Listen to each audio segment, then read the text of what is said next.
Hello friends, welcome to all of you in our channel Khan classes of commerce. आज हम आपको 30 से ज़्यादा MCQs फाइनल अकाउंट से रिलेटेड बताने वाले हैं। इसके साथ साथ कुछ वन लाइनर सेंटेंस भी हैं और उसके अलावा हमारे पास आज मैथ्स दी कॉलम भी है। तो कुल मिलाकर आपको मोर देन 50 फैक्ट्स इस वीडियो से मिलने वाले हैं, इसलिए वीडियो में अंत तक आप बने रहें। अभी जो क्वेश्चन का लेवल है पहले इजी होगा, फिर इजी टू मॉडरेट होगा और फिर मॉडरेट के बाद हम थोड़े से डिफ़िकल्ट क्वेश्चन भी इस वीडियो में लेने वाले हैं। तो चलिए हम पहले क्वेश्चन को देख लेते हैं। स्क्रीन पर क्या दिया गया है। यदि लागत पर लाभ 25% है तो विक्रय मूल्य पर लाभ का प्रतिशत क्या होगा। ये इस प्रकार का क्वेश्चन हमने आपको पहले भी बताया है कि कॉस्ट पर अगर आपको 25% प्रॉफिट दिया है तो वो नेट प्रॉफिट का जो परसेंट है वो सेल्स पर कितना होगा। तो सेल्स पर वो परसेंट आपका कितना हो जाएगा 20। अब इसको किस तरीके से सॉल्व किया जाता है तो एक बार में आप इसको परफेक्टली समझ लें। सबसे पहले इसमें कॉस्ट पर प्रॉफिट आपको दिया है तो कॉस्ट को सपोज़ कर लेते हैं और कॉस्ट आपकी आ जाएगी कितनी 100 हमने सपोज़ कर ली। इसके बाद कॉस्ट पर कितना प्रॉफिट है 25% यहाँ प्रॉफिट है तो प्रॉफिट को हम यहाँ प्लस कर देते हैं और प्रॉफिट को हम निकाल देते हैं। कितने परसेंट बोला गया है 25%। तो 100 का 25% 25 ही आता है और कॉस्ट में प्रॉफिट को हम ऐड कर देते हैं तो टोटल आपका सेल्स आ जाता है या विक्रय मूल्य आ जाता है, जिसको हम सेलिंग प्राइस भी कहते हैं। तो सेलिंग प्राइस आपकी कितनी आ गई 125। तो इस तरीके से हम अब ये परसेंट को, जो प्रॉफिट का परसेंट आपको कॉस्ट पर दिया था उस प्रॉफिट परसेंट को सेल्स पर कन्वर्ट करके बताते हैं। तो यहाँ देख लीजिए इसको, प्रॉफिट का परसेंट कितना है, प्रॉफिट कितना दिया है 25, जैसा कि आपने अभी यहाँ देखा। इनटू कर देंगे हम 100 यानी प्रॉफिट इंटू 100 आ जाएगा और किस पर निकालना है सेल्स पर निकालना है। तो जिस पर निकाला जाता है उसको डिवाइड में रख दें। तो सेल्स आपको दी गई है 125। 125 को डिवाइड में रखने से 25 से हम 125 को कैंसिल कर देते हैं तो 25 से 125 कैंसिल हो जाएगा कितना 5 टाइम्स और 100 से हम 100 में 5 को डिवाइड कर देते हैं तो कितना आ जाएगा 20। तो आपका देखिए आंसर कितना हमने बताया था 20% इस तरह निकाला गया है। तो आई होप ये कॉन्सेप्ट आपको समझ में आ गई और इम्पॉर्टेंट ये क्वेश्चन है एग्ज़ाम आपके पॉइंट ऑफ व्यू से, तो इस मेथड को आप अच्छे समझ लें। इसके बाद अगला क्वेश्चन हम स्क्रीन पर ले लेते हैं। जैसा कि आप देख रहे हैं चिट्ठा क्या है, तो चिट्ठा एक स्टेटमेंट ऑफ अफेयर है क्योंकि ये व्यापार की फाइनेंशियल पोजीशन बताता है। तो व्यापार की फाइनेंशियल पोजीशन को ये आइडेंटिफाई करता है, इसलिए इसको क्या बोला जाता है, बैलेंस शीट को हम क्या कहते हैं, एक स्थिति विवरण कहते हैं, एक स्टेटमेंट ऑफ अफेयर्स कहते हैं और ये फाइनेंशियल स्टेटमेंट भी कहलाता है और इसको वित्तीय विवरण भी कहा जाता है क्योंकि इसमें हम चिट्ठे से क्या ज्ञात कर सकते हैं, व्यापार की वित्तीय स्थिति यानी फाइनेंशियल पोजीशन को आइडेंटिफाई कर सकते हैं और फाइनेंशियल पोजीशन को आइडेंटिफाई करने के कारण इसको स्टेटमेंट ऑफ अफेयर्स यानी कि एक स्थिति विवरण इसको कहा जाता है। अब स्क्रीन पर अगला क्वेश्चन हम ले लेते हैं। तीसरा क्वेश्चन देख लेते हैं। व्यापार में लागत पर आय का आधिक्य क्या कहलाएगा। तो लागत पर आय का आधिक्य बोला है मतलब excess of income on cost बोला है, मतलब इनकम आपकी ज़्यादा है तो इनकम को हम लिख लेते हैं पहले, इनकम जो ज़्यादा है उसको पहले लिख दें और इनकम में से क्या लेस करने को बोल रहे हैं कॉस्ट, तो इनकम में से कॉस्ट लेस करें और याद रखिए इनकम में से यदि हम कॉस्ट को लेस करते हैं तो क्या आता है प्रॉफिट आता है। तो इस तरीके से आपका आंसर क्या आ जाएगा, प्रॉफिट हो जाएगा लाभ, क्योंकि आय में से यदि हम लागत को घटा दें, आय में से यदि हम किसको घटा देते हैं लागत को घटा देते हैं तो हमें क्या मिल जाता है लाभ मिल जाता है। तो ये प्रॉफिट का फार्मूला है। तो आपका राइट आंसर क्वेश्चन नंबर 3 का बी हो जाएगा। अब हम जल्दी से क्वेश्चन नंबर 4 देख लेते हैं। लाभानी खाते के जमा के आधिक्य को क्या कहा जाता है, the excess of credit in PL account is called. तो पीएल अकाउंट में जब क्रेडिट यदि ज़्यादा आता है किसी भी अकाउंट में, आप याद रखें यदि क्रेडिट डेबिट से क्या आता है ज़्यादा आता है तो हम उसको क्या बोलते हैं प्रॉफिट कहते हैं। तो याद रखिए आप जितने भी अकाउंट बनाते हैं और जहाँ जहाँ भी वो अकाउंट्स बनाए जाते हैं, अगर उनके क्रेडिट साइड का टोटल ज़्यादा है और डेबिट साइड का टोटल यदि कम है तो क्रेडिट में से डेबिट को हम क्या कर देते हैं लेस कर देते हैं तो हमें क्या मिल जाता है प्रॉफिट। और चूँकि बात यहाँ पीएल अकाउंट की हो रही है तो पीएल अकाउंट में आने वाला प्रॉफिट क्या कहलाता है? नेट प्रॉफिट कहलाता है। तो राइट आंसर आपका क्या हो जाएगा? ए हो जाएगा। फोर्थ क्वेश्चन का करेक्ट आंसर आपका ए हो जाएगा। और नेट प्रॉफिट आपको पीएल अकाउंट में निकाला जाता है। अगर यहाँ पीएल अकाउंट की जगह क्या होता? अगर यहाँ पीएल अकाउंट की जगह आपका ट्रेडिंग अकाउंट होता तो आपका आंसर फिर क्या हो सकता था? फिर आपका आंसर हो जाता ग्रॉस प्रॉफिट। तो यहाँ इन्होंने लिख दिया है कि क्रेडिट बैलेंस है किसका? पीएल अकाउंट का। पीएल अकाउंट में क्रेडिट ज़्यादा है डेबिट से, तो फिर वो नेट प्रॉफिट हो जाएगा। तो राइट आंसर आपका ए हो जाएगा। स्क्रीन पर अगला क्वेश्चन देख लेते हैं कि अगला क्वेश्चन पर्टिकुलर आपका क्या। क्वेश्चन नंबर 5 ले लेते हैं। क्वेश्चन नंबर 5 में है expense relating to purchase of material are shown in. तो वो परचेस पर वो मटेरियल जो होगा उस पर अगर कोई एक्सपेंस होगा, जैसे हम गुड्स खरीद कर लेकर आते हैं और गुड्स अगर हमने खरीद कर लाए हैं और तो उसका एक्सपेंस कहाँ आएगा? तो उसका एक्सपेंस आपका परचेसिंग अकाउंट में आएगा। उसका आपका सॉरी यहाँ पर्टिकुलर ये पूछा गया, एक बार फिर से समझ लेते हैं। Expense relating to purchase of material are shown in. इसका मतलब ये हुआ कि जो मटेरियल हम खरीदते हैं उस खरीदे गए मटेरियल के एक्सपेंस कहाँ आते हैं? तो खरीदे गए मटेरियल के एक्सपेंस कहाँ आएंगे? ट्रेडिंग अकाउंट में। तो याद रखिए ट्रेडिंग अकाउंट में क्या आता है? जितने भी परचेस से रिलेटेड एक्सपेंस हैं वो कहाँ आते हैं? ट्रेडिंग अकाउंट में आते हैं। तो राइट आंसर आपका क्या हो जाएगा? ए हो जाएगा। अगर इस क्वेश्चन में सेल्स से रिलेटेड एक्सपेंस पूछे जाते तो सेल्स से रिलेटेड एक्सपेंस कहाँ आते हैं? तो पीएल अकाउंट में। तो याद रखिए परचेस से रिलेटेड एक्सपेंस को हम कहाँ लिखते हैं? ट्रेडिंग अकाउंट में। जबकि सेल्स रिलेटेड एक्सपेंस को हम कहाँ लिखते हैं? पीएल अकाउंट में। और जो परचेस रिलेटेड एक्सपेंस होते हैं वो डायरेक्ट एक्सपेंस होते हैं और सेल्स रिलेटेड जो एक्सपेंस होते हैं वो इनडायरेक्ट होते हैं। और सेल्स से रिलेटेड इनडायरेक्ट एक्सपेंस कहाँ आते हैं? पीएल अकाउंट में। लेकिन फ़िलहाल ये पूछा गया है कि परचेस से रिलेटेड एक्सपेंस कहाँ आएंगे? तो राइट आंसर आपका क्या हो जाएगा? ए हो जाएगा। क्वेश्चन नंबर 6 में देख लेते हैं। तलपट में यदि अंतिम स्टॉक दिया गया है तो वो कहाँ दिखाया जाएगा? तो यदि तलपट में अगर अंतिम स्टॉक दिया रहता है तो वो कहाँ दिखाया जाता है? चिट्ठी में। इंग्लिश में बोला गया है कि क्लोजिंग स्टॉक अगर ट्रायल बैलेंस में दिया है तो कहाँ लिखा जाएगा? क्लोजिंग स्टॉक अगर आपको ट्रायल बैलेंस में दिया है तो वो फिर एडजस्टमेंट में नहीं दिया होगा, और जब वो एडजस्टमेंट में नहीं दिया होता तो उसका एक ही बार रिकॉर्ड होता है। जैसा कि आपको पता है कि all adjustments are recorded 2 times, यानी कि हर एडजस्टमेंट कम से कम 2 बार रिकॉर्ड किया जाता है। तो अगर वो एडजस्टमेंट होगा तो कहाँ दिया होगा?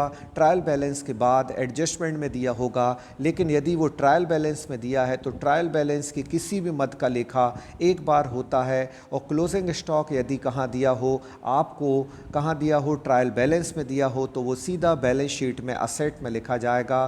तो ये कॉन्सेप्ट को आप याद रखिए। तो 6वें क्वेश्चन का आंसर क्या हो जाएगा? आपका सी हो जाएगा, बैलेंस शीट हो जाएगा। अब आगे क्वेश्चन हम देख लेते हैं। 7वां क्वेश्चन स्क्रीन पर है कि एक तिथि विशेष पर सभी संपत्तियों और दायित्वों का सारांश क्या है?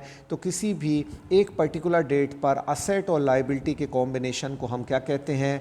असेट्स और लायबिलिटी का कॉम्बिनेशन बैलेंस शीट कहलाता है। तो अभी ये फ़िलहाल बहुत ही ईजी क्वेश्चन है। इसके बाद आगे मॉडरेट क्वेश्चन और उसके बाद थोड़े से डिफ़िकल्ट क्वेश्चन भी हम इस एक्सरसाइज में लेने वाले हैं। तो वीडियो में आप अंत तक बने रहें। अभी तक आपने वीडियो में लाइक का बटन प्रेस नहीं किया है तो प्लीज़ आप लाइक का बटन प्रेस कर दें, और वीडियो को देखने के बाद इस पर एक कमेंट भी करें कि हमारे द्वारा दी जाने वाली सूचनाएं आपके लिए कितनी हेल्पफुल हैं और किन चैप्टर से रिलेटेड आप जो है एमसीक्यूज़ देखना चाहते हैं वो भी कमेंट बॉक्स में हमें कमेंट करें और अपनी इच्छा को बताएं कि पर्टिकुलर कौन से टॉपिक में आपको डिफ़िकल्टीज़ है, तो उसके बारे में हम हो सकेगा तो हम उसके एमसीक्यूज़ आपके लिए लेकर आएंगे। अब जल्दी से अगला क्वेश्चन 8 क्वेश्चन देख लेते हैं। तलपट में पूर्वदत्त व्यय निम्न में दिखाया जाता है। तो इसको आप समझ लें कि पूर्वदत्त व्यय कहाँ दिखाया जाता है? तो तलपट में दिया गया पूर्वदत्त व्यय निम्न में कहाँ दिखाया जाता है? तो याद रखिए पूर्वदत्त व्यय एक समायोजन की मद है, एक एडजस्टमेंट है। प्रीपेड एक्सपेंस एक एडजस्टमेंट है, लेकिन वो कहाँ दिया है? ट्रायल बैलेंस में दिया है। तो वो सीधा कहाँ दिखाया जाएगा? बैलेंस शीट में दिखाया जाएगा। अगर प्रीपेड एक्सपेंस यानी कि पूर्वदत्त व्यय आपको एडजस्टमेंट में दिया होता तो पहली बार पीएल अकाउंट के डेबिट में आता, यानी लाभानी खाते के डेबिट में आता, और दूसरे बार असेट साइड लिखा जाता, चिट्ठी में लिखा लिखा जाता। अभी जो एमपी टेट का पेपर हुआ है उसमें इसी क्वेश्चन से रिलेटेड कुछ दूसरी घुमाकर इसको पूछा गया था कि प्रीपेड एक्सपेंस आपका क्या है। वहाँ ये पूछा गया था कि प्रीपेड एक्सपेंस आपका क्या है, तो प्रीपेड एक्सपेंस आपका जो पूर्वदत्त व्यय है वो आपकी क्या है, असेट्स है, एक संपत्ति है। तो वहाँ ये क्वेश्चन आया था। तो इससे संबंधित जो भी एडजस्टमेंट हम आपको बता रहे हैं उन एडजस्टमेंट से रिलेटेड क्वेश्चन एग्ज़ाम में आते रहे हैं और ये क्वेश्चन घुमा के अलग अलग तरीके से पूछे जाते हैं। इसलिए क्वेश्चन को आप ध्यानपूर्वक पढ़ लें और केयरफुली पढ़ने के बाद ही आप आंसर टिक करें।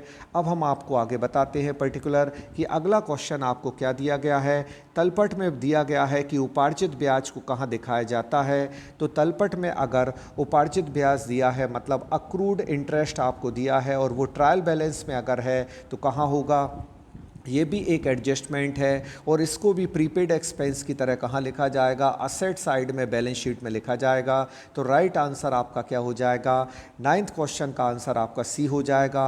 अगर ये क्वेश्चन आपको इस तरह होता कि उपार्जित व्यय को कहाँ लिखा जाता है, तो उपार्जित व्यय को पहली बार लिखा जाता है, उपार्जित ब्याज को कहाँ लिखा जाता है, तो अक्रूड इंटरेस्ट को पहली बार पीएल अकाउंट के क्रेडिट में लिखा जाता है। और पीएल अकाउंट के क्रेडिट में इसको क्या कर देते हैं, पीएल अकाउंट के क्रेडिट में इसको प्लस करके लिखते हैं क्योंकि ये अक्रूड इनकम है। और दूसरे बार ये कहाँ जाती है, तो ये बैलेंस शीट के दूसरे बार असेट में जाती है। तो पहली बार रिकॉर्डेड कहाँ होगा, ये पीएल अकाउंट के क्रेडिट में होगा। लेकिन ये कब रिकॉर्डेड होगा पीएल के क्रेडिट में, जब ये एडजस्टमेंट में दिया हो। अभी ट्रायल बैलेंस में दिया है तो एक ही बार रिकॉर्ड होगा।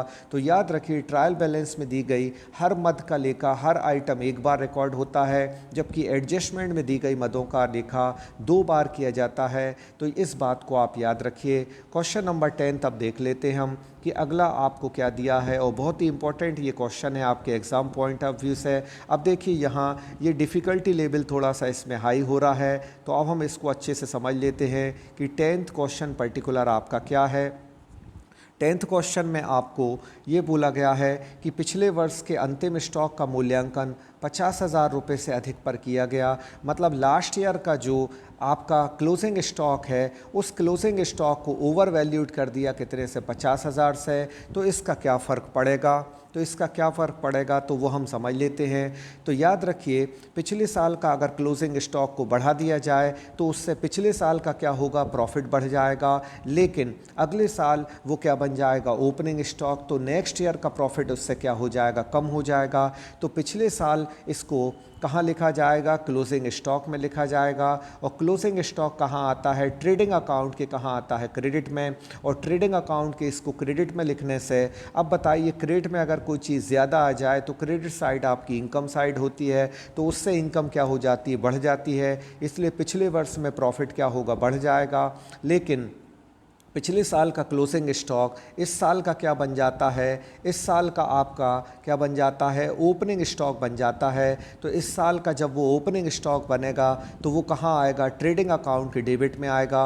और डेबिट में कोई चीज़ बढ़ने से क्या होता है, प्रॉफिट कम होता है। तो इस साल का प्रॉफिट क्या हो जाएगा, कम। तो लास्ट ईयर का प्रॉफिट क्या हो जाएगा, ज़्यादा हो जाएगा, जबकि करेंट ईयर का प्रॉफिट क्या हो जाएगा, कम। तो राइट आंसर आपका क्या हो जाएगा, ए हो जाएगा। तो ये एक अच्छा क्वेश्चन है जो एग्ज़ाम पॉइंट ऑफ व्यू से है और आपके इस एग्ज़ाम में इसी तरह के क्वेश्चन आगे आपसे पूछे जा सकते हैं। अब हम अगला क्वेश्चन स्क्रीन पर ले लेते हैं। स्क्रीन पर अगला क्वेश्चन आप देख रहे हैं, क्वेश्चन नंबर 12 दिया गया है। Claim accepted by insurance company on a loss of stock by fire it will be credited. मतलब ये पूछा गया है कि अगर इंश्योरेंस कंपनी ने कोई लॉस को अगर क्या किया, उसके क्लेम को एक्सेप्ट कर लिया है, तो इसको कहाँ लिखा जाएगा, तो इसको लिखा जाएगा ट्रेडिंग अकाउंट में। तो राइट आंसर आपका क्या हो जाएगा, ए हो जाएगा। क्योंकि जब हमारा स्टॉक क्या हो जाता है, लॉस बाय फायर हो जाता है, तो लॉस बाय फायर होने से हमारा क्लोजिंग स्टॉक कम होता है और क्लोजिंग स्टॉक का रिलेशन किससे है, ट्रेडिंग अकाउंट से है। तो इस क्लेम को पूछा जा रहा है कि कहाँ लिखा जाएगा। अगर इसमें ये पूछा जाता कि ये बैलेंस शीट में कहाँ लिखा जाएगा, तो याद रखिए बैलेंस शीट में क्लेम, इंश्योरेंस क्लेम कहाँ आता है, असेट में आता है। लेकिन अभी हमसे बैलेंस शीट की मद के बारे में नहीं पूछा गया कि ये बैलेंस शीट में कहाँ आएगा, तो अभी फ़िलहाल हम इस पर ध्यान नहीं देंगे। अगर पूछा जाता कि बैलेंस शीट में कहाँ आएगा तो असेट में आएगा। लेकिन ये एक एडजस्टमेंट है, एडजस्टमेंट तो 2 बार रिकॉर्ड होता है, तो पहली बार कहाँ आएगा, तो ये ट्रेडिंग अकाउंट के क्रेडिट में आएगा। तो राइट आंसर आपका क्या हो जाएगा, यहाँ ए हो जाएगा। इसके बाद अगला क्वेश्चन स्क्रीन पर ले लेते हैं कि क्वेश्चन नंबर 13 क्या दिया गया है। तो चलिए हम 13 क्वेश्चन में आपको पहले पढ़ देते हैं कि व्यापारी खाता बही के बाद कौन सा प्रपत्र तैयार करता है। तो व्यापारी लेज़र के बाद क्या तैयार करता है, तो आपको पता है कि लेज़र के बाद वो क्या तैयार करता है, तो लेज़र के बाद वो तैयार करता है ट्रायल बैलेंस। तो ऑप्शन नंबर सी आपका राइट आंसर हो जाएगा। जैसा आपको पता है कि अकाउंट में पहले क्या बनाया जाता है, जनरल, जनरल के बाद क्या बनाया जाता है, लेज़र बनाया जाता है, फिर उसके बाद ट्रायल बैलेंस आता है और उसके बाद फिर क्या बनाए जाते हैं, फाइनल अकाउंट्स बनाए जाते हैं। तो आपसे पूछा गया था कि लेज़र के बाद क्या बनाया जाता है, तो लेज़र के बाद तो ट्रायल बैलेंस बनाया जाता है और ट्रायल बैलेंस और एडजस्टमेंट के बेसिस पर क्या तैयार किए जाते हैं, फाइनल अकाउंट्स, जिन्हें अब हम क्या कहते हैं, तो जिन्हें अब कहा जाता है फाइनेंशियल स्टेटमेंट यानी कि वित्तीय विवरण। तो अंतिम खातों को ही वित्तीय विवरण कहा जाता है, इसको आप याद रखिएगा। अब क्वेश्चन 14 देख लेते हैं स्क्रीन पर कि पर्टिकुलर 14 क्वेश्चन क्या है। क्वेश्चन नंबर 14 में अंतिम खातों में कौन सा खाता, अंतिम खाते में कौन से खाते तैयार किए जाते हैं। तो इस क्वेश्चन में थोड़ी सी गड़बड़ है। ये पूछा गया कि अंतिम खाते में कौन से खाते तैयार किए जाते हैं, जबकि क्वेश्चन ऐसा होना चाहिए अंतिम खाते में कौन से विवरण पत्र बनाए जाते हैं, मतलब कौन से स्टेटमेंट बनाए जाते हैं। क्योंकि आपका जो बैलेंस शीट है वो बैलेंस शीट आपका कोई अकाउंट नहीं होता। हाँ, अंतिम खाते में व्यापार खाता बनाया जाता है जिसको हम ट्रेडिंग अकाउंट कहते हैं, लाभानी खाता पीएल अकाउंट बनाया जाता है और उसके बाद बैलेंस शीट यानी कि आर्थिक चिट्ठा बनाया जाता है। लेकिन आर्थिक चिट्ठा कोई खाता नहीं होता बल्कि एक फाइनेंशियल स्टेटमेंट है। तो ये तीनों खाते यहाँ, ये तीनों स्टेटमेंट यहाँ बनाए जाते हैं। तो उपर्युक्त डी आपका राइट आंसर हो जाएगा। तो 14 क्वेश्चन का करेक्ट आंसर हो जाएगा डी। अब हम स्क्रीन पर और आगे क्वेश्चन ले लेते हैं। तो आज हम ओवरऑल इस वीडियो में मोर देन 30 क्वेश्चंस आपको बताने वाले हैं और इसके अलावा हम आपको कुछ मैच द कॉलम और उसके साथ साथ हम आपको प्रोवाइड करने वाले हैं मैच द कॉलम के अलावा 1 वर्ड सेंटेंस और कुछ फिल इन द ब्लैंक्स भी। तो ये वीडियो आपके लिए बहुत ही इंपॉर्टेंट होने वाला है। इस वीडियो में अंत तक आप बने रहें। अब हम स्क्रीन पर अगला क्वेश्चन ले लेते हैं। स्क्रीन पर अगला क्वेश्चन है वित्तीय विवरण में सम्मिलित होता है। तो वित्तीय विवरणों में क्या सम्मिलित होता है, तो वित्तीय विवरणों में आपका तुलन पत्र बनाया जाता है। इस तुलन पत्र को हम क्या कहते हैं, इस तुलन पत्र को हम बैलेंस शीट कहते हैं, चिट्ठा कहते हैं। और लाभानी खाता मतलब जिसको हम क्या कहते हैं, पीएल अकाउंट। तो पीएल अकाउंट और आपकी बैलेंस शीट कहाँ बनाए जाते हैं, वित्तीय विवरण यानी कि फाइनेंशियल स्टेटमेंट में बनाए जाते हैं। तो आपका राइट आंसर क्या हो जाएगा, यहाँ डी हो जाएगा कि बी और सी दोनों फाइनेंशियल स्टेटमेंट में बनाए जाते हैं। Financial statement trading and PL account then balance sheet बनाया जाता है।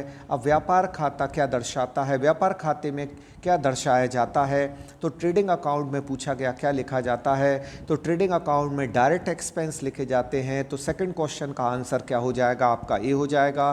तो याद रखिए ट्रेडिंग अकाउंट में डायरेक्ट एक्सपेंस आते हैं जबकि इनडायरेक्ट एक्सपेंस आपके कहाँ आते हैं, पीएल अकाउंट में। तो सेकंड क्वेश्चन का फिलहाल आंसर क्या हो जाएगा, ए हो जाएगा।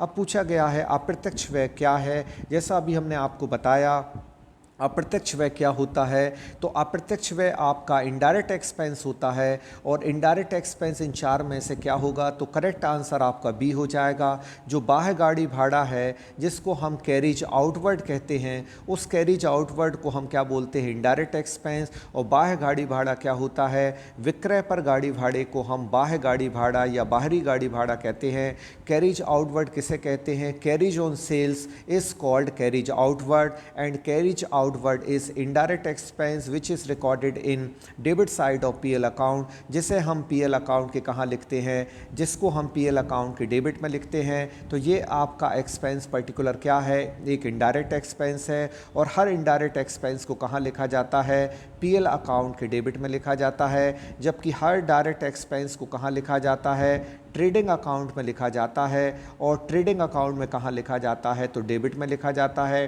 तो डायरेक्ट एक्सपेंस ट्रेडिंग अकाउंट में आएंगे, जबकि इनडायरेक्ट एक्सपेंस आपके पीएल अकाउंट में आएंगे। बाकी तीन वह जो आपको दिए गए थे, आंतरिक गाड़ी भाड़ा, चुंगी कर जिसको ऑक्ट्रॉय कहते हैं, इसको कैरिज इनवर्ड कहते हैं, इसको ऑक्ट्रॉय कहते हैं, और इसको फैक्ट्री एक्सपेंस कहते हैं। तो ये तीनों एक्सपेंस जो आपको दिए गए थे पर्टिकुलर, ये तीनों एक्सपेंस आपके कौन से हैं, तो ये तीनों डायरेक्ट एक्सपेंस हैं। और डायरेक्ट एक्सपेंस कहाँ आते, ट्रेडिंग में। लेकिन हमसे पूछा गया था कि अप्रत्यक्ष व्यय कहाँ लिखे जाते हैं, और अप्रत्यक्ष व्यय इनमें से क्या है, तो बाह्य गाड़ी भाड़ा, कैरिज आउटवर्ड आपका इनडायरेक्ट एक्सपेंस हो जाएगा, विच is recorded in debit side of PL account.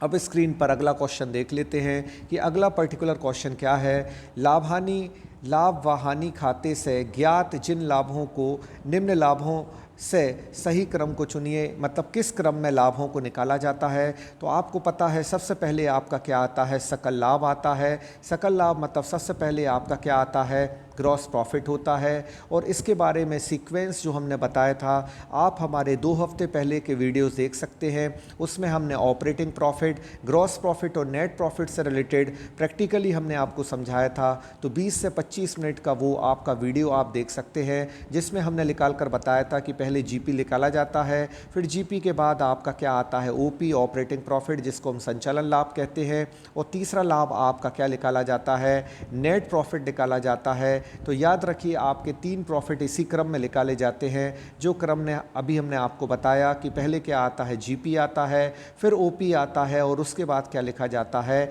NP, यानी सबसे पहले आपका सकल लाभ आएगा, फिर संचालन लाभ यानी प्रचालन लाभ आएगा, फिर निबल लाभ यानी कि शुद्ध लाभ आएगा। तो पहले ग्रॉस प्रॉफिट, फिर ऑपरेटिंग प्रॉफिट, और फिर नेट प्रॉफिट निकाला जाता है। तो 4th क्वेश्चन का करेक्ट आंसर आपका क्या हो जाएगा, सी हो जाएगा।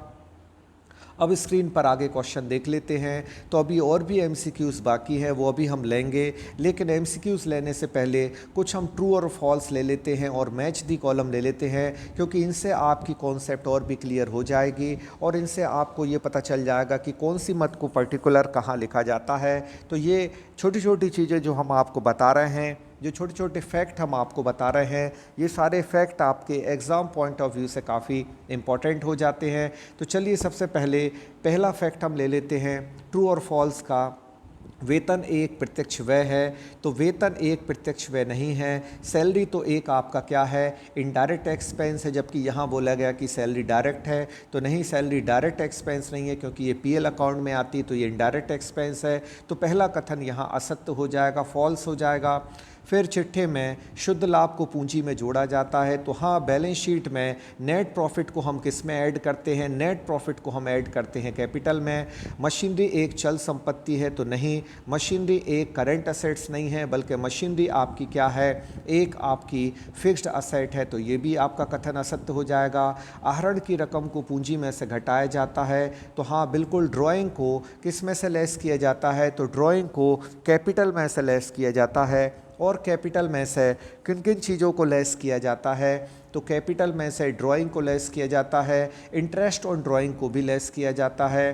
तो आप इसको याद रखिए, ये कथन आपका सत्य हो जाएगा, ट्रू हो जाएगा। अब 5th पॉइंट देख लेते हैं, पर्टिकुलर 5th पॉइंट क्या है। सकल लाभ का फार्मूला आपको दिया गया है, शुद्ध विक्रय माइनस बेचे गए माल की लागत। तो हम इंग्लिश में भी इसको लिख के बता देते हैं कि जीपी का फार्मूला क्या होता है। तो जीपी का फार्मूला होता है नेट सेल्स, और माइनस कर देते हैं इसमें से क्या, सीओजीएस। नेट सेल्स में से क्या लेस कर दिया जाएगा, सीओजीएस, यानी कि कॉस्ट ऑफ गुड्स सोल्ड। तो हाँ, ये फार्मूला होता है, क्योंकि ग्रॉस प्रॉफिट निकालने के लिए नेट सेल्स में से सीओजीएस लेस किया जाता है। ये पूरा फार्मूलेशन हमने उसी वीडियो में बताया था, जहां हमने ग्रॉस प्रॉफिट, नेट प्रॉफिट और इसके साथ साथ क्या बताया था, इसके साथ साथ ऑपरेटिंग प्रॉफिट भी बताया था। तो बहुत ही वो इम्पॉर्टेंट वीडियो है, अगर आपने नहीं देखा है तो हमारे चैनल पर आप देख सकते हैं। 20 से 25 मिनट का वो वीडियो है, और लगभग 3 वीक्स अगो आपको वो मिल जाएगा। 3 हफ्ते पहले हमने उसको अपलोड किया था। तो उस वीडियो को आप देख लें, ताकि आपको जीपी, एनपी और ओपी के बारे में काफ़ी अच्छी इन्फॉर्मेशन मिल जाए। अब हम स्क्रीन पर मैच दी कॉलम देख लेते हैं कि पर्टिकुलर मैच दी कॉलम में क्या आएगा। तो अब देखकर हम बताते हैं कि पर्टिकुलर आपका प्राप्य विपत्र दिया है जिसको हम बिल्स रिसीवेबल कहते हैं। और अब आप बताइए कि बिल्स रिसीवेबल आपका क्या होता है। तो बिल्स रिसीवेबल आपका क्या है, तो बिल्स रिसीवेबल एक असेट है, तो इसका मैचिंग सी से हो जाएगा। बेचे गए माल की लागत दी गई है। अब अभी हम मैच कर लेंगे। पहले हम इनडायरेक्ट एक्सपेंस देख लेते हैं। तो अभी हमने आपको बताया इनडायरेक्ट एक्सपेंस कहाँ रिकॉर्ड किए जाते हैं, पीएल अकाउंट में, तो ये पीएल अकाउंट से मैच हो जाएगा। प्रत्यक्ष व्यय कहाँ लिखे जाते हैं, तो डायरेक्ट एक्सपेंस आपके ट्रेडिंग अकाउंट में आते हैं, तो डायरेक्ट एक्सपेंस आपके ट्रेडिंग अकाउंट से मैच हो जाएंगे। इसके बाद आपको दिया गया है व्यापारिक खाते का शेष क्या प्रदर्शित करता है। तो बताइए ट्रेडिंग अकाउंट से आप क्या निकालते हैं, जीपी या जीएल निकालते हैं, या तो ग्रॉस प्रॉफिट होगा या ग्रॉस लॉस। तो फोर्थ की मैचिंग किससे हो जाएगी, लास्ट में फिफ्थ से हो जाएगी। और इसके बाद अब जो बचा है उसको आप इजीली मैच कर सकते हैं कि बेचे गए माल की लागत कहाँ निकाली जाती है, ट्रेडिंग अकाउंट में निकाली जाती है। तो सेकंड का आपका क्या हो जाएगा, डी हो जाएगा। तो इस तरीके से ये प्रॉपर मैचिंग हो जाएगी। तो जैसा कि आप आंसर में यहाँ देख भी सकते हैं। अब हम स्क्रीन पर आगे ले लेते हैं कुछ वन वर्ड सेंटेंस जिसमें कि आपको एक वाक्य में उत्तर देना है। तो ये छोटी छोटी चीज़ें आपकी कॉन्सेप्ट को क्लियर करती हैं और एग्ज़ाम में आपको यही पहचान करना पड़ती है कि ट्रू कौन है और फॉल्स कौन सा है। अगर आप ये सही अंदाज़ा लगा लेते हैं तो आपकी कॉन्सेप्ट भी सही आ जाती है। इसलिए हम अपने प्रैक्टिस सेट में ये सारी चीज़ें अपने स्टूडेंट को प्रोवाइड कर रहे हैं, जिसमें ट्रू और फॉल्स के ज़रिए, मैच दी कॉलम के ज़रिए, और इसके अलावा MCQs के ज़रिए और fill in the blanks one word sentence के ज़रिए हम क्या कर रहे हैं, स्टूडेंट को ये प्रोवाइड कर रहे हैं कि उसकी कॉन्सेप्ट सही हो जाए। क्योंकि एनालिटिकल थिंकिंग के बेसिस पर आंसर आपको टिक करना पड़ता है। अगर आपकी एनालिटिकल थिंकिंग अच्छी है तो आप डेफिनेटली राइट आंसर को टिक करेंगे। तो इस तरीके से हम अपने स्टूडेंट की प्रैक्टिस करा रहे हैं और डेली बेसिस पर ये प्रैक्टिस सेट हम अपने पेड ग्रुप में अपने स्टूडेंट को प्रोवाइड कर रहे हैं। अगर अभी तक आपने हमारे पेड ग्रुप को ज्वाइन नहीं किया है तो आप हमसे जानकारी लेकर हमारे पेड ग्रुप के मेंबर बन सकते हैं। अब हम स्क्रीन पर पहला क्वेश्चन ले लेते हैं। समस्त प्रत्यक्ष व्ययों को कहाँ लिखा जाता है। तो हमने बताया था कि all direct expenses are recorded in trading account. और किस साइड रिकॉर्ड किया जाता है, तो इसको ट्रेडिंग अकाउंट के डेबिट में रिकॉर्ड किया जाता है। दूसरा क्वेश्चन है व्यापार की वित्तीय स्थिति को दर्शाने के लिए किस विवरण को बनाया जाता है या किस विवरण के नाम से उसको जाना जाता है। तो हमने आपको बताया था शुरुआत में ही कि आर्थिक चिट्ठा जो होता है, जिसको हम बैलेंस शीट कहते हैं, ये फाइनेंशियल पोजीशन का स्टेटमेंट होता है और इससे फाइनेंशियल पोजीशन का पता चलता है। तो वित्तीय स्थिति की जानकारी के लिए आर्थिक चिट्ठा बनाया जाता है। अभी जैसा कि आपने देखा मैच दी कॉलम में भी आया था कि बेचे गए माल की लागत को इंग्लिश में हम COGS कहते हैं, यानी कि कॉस्ट ऑफ गुड्स सोल्ड। तो कॉस्ट ऑफ गुड्स सोल्ड का निर्धारण किस खाते से होता है, तो व्यापार खाते से होता है, जिसको हम ट्रेडिंग अकाउंट कहते हैं। और ट्रेडिंग अकाउंट के डेबिट में COGS को लिखा जाता है। अगर आप ओपनिंग स्टॉक ना लिखें, क्लोजिंग स्टॉक ना लिखें, परचेज भी ना लिखें, तो उन सब की जगह क्या लिख सकते हैं, COGS लिख सकते हैं। तो COGS कहाँ आता है, ट्रेडिंग अकाउंट के डेबिट में आता है। यानी बेचे गए माल की लागत का संबंध किससे है, व्यापार खाते से है। फिर देय बिल किस प्रकार का दायित्व है, मतलब जो बिल्स पेबल है उसकी बात कर रहे हैं। तो बिल्स पेबल आपकी एक करेंट लायबिलिटी है, जैसा आंसर में आपको दिया है कि ये एक चालू दायित्व है। अब अमूर्त संपत्ति का उदाहरण दीजिए बोला है, तो अमूर्त संपत्ति मतलब इंटेंजिबल असेट। तो ख्याति भी एक अमूर्त संपत्ति है। पेटेंट और ट्रेडमार्क ये सब अमूर्त संपत्ति है, मतलब इंटेंजिबल असेट हैं। तो ट्रेडमार्क हो गया, पेटेंट हो गई, गुडविल हो गई, ये सब क्या है, आपकी इनडायरेक्ट एक्सपेंस हैं। अब और भी MCQs हमारे पास हैं अभी, तो इस वीडियो में हम और भी MCQs आपको भी प्रोवाइड कर रहे हैं, तो वीडियो में अंत तक आप बने रहें। अब देख लेते हैं अगला क्वेश्चन स्क्रीन पर क्या है। फाइनेंशियल स्टेटमेंट में क्या इंक्लूड होता है। तो फाइनेंशियल स्टेटमेंट हम हिंदी में वित्तीय विवरण कहते हैं। तो वित्तीय विवरण में ट्रेडिंग अकाउंट भी बनाया जाता है, PL अकाउंट भी बनाया जाता है और बैलेंस शीट भी। तो ऑल ऑफ द अबव आपका आंसर हो जाएगा। तो पहले क्वेश्चन का करेक्ट आंसर क्या हो जाएगा, आपका डी हो जाएगा। क्वेश्चन अब दूसरा देख लेते हैं। सेकंड क्वेश्चन दिया है the transactions are shown in trading account. तो कौन से ट्रांजैक्शन ट्रेडिंग अकाउंट में लिखे जाते हैं।